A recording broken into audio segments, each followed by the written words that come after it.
Nakatanggap tayo ng PR package from Pet Centaurium. Titingnan natin to isa-isa. Hi guys, Vince here and welcome back to Drip. Sticker of the week muna tayo. Meron tayo ditong Drip X Nami version 1 sticker. Grabe. Siyempre magdidikit tayo dyan sa Drip wall.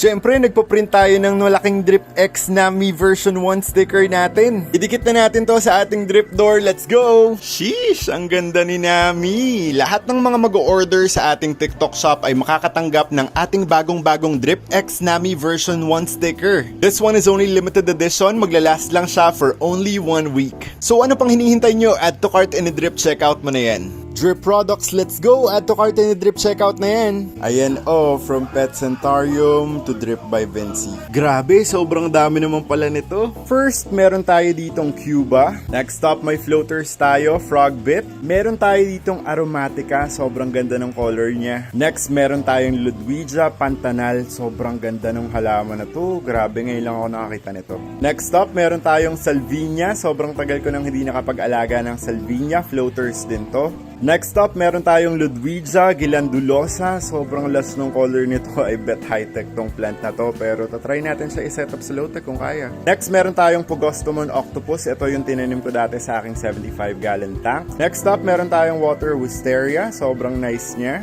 Next, meron tayong Maca Red. Ngayon lang ako nakakita nito. Para siyang mini na hydrilla pero ang ganda. Napaka-fine ng details ng kanyang mga dahon. Next up, meron tayong Stricta. Common to makikita nyo sa mga pet shop. Next on the list, Mini Red Rubin. Ito yung smaller version nung tinanim natin sa 75-gallon tank. Sobrang ganda talaga niya.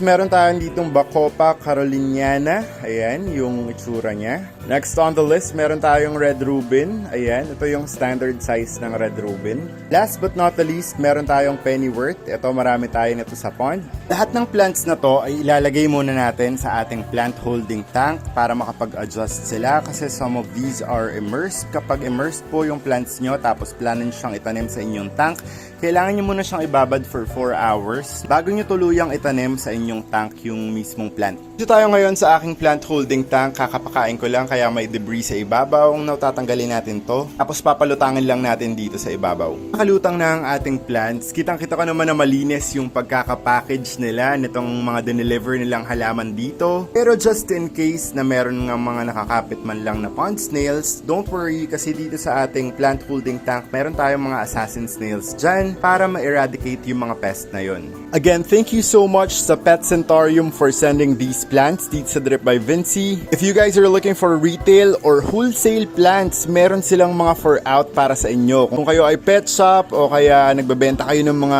aquatic plants, mag-DM na kayo sa Pet Centaurium. They are located sa Antipolo. So para sa mga wholesalers natin dyan, arat na.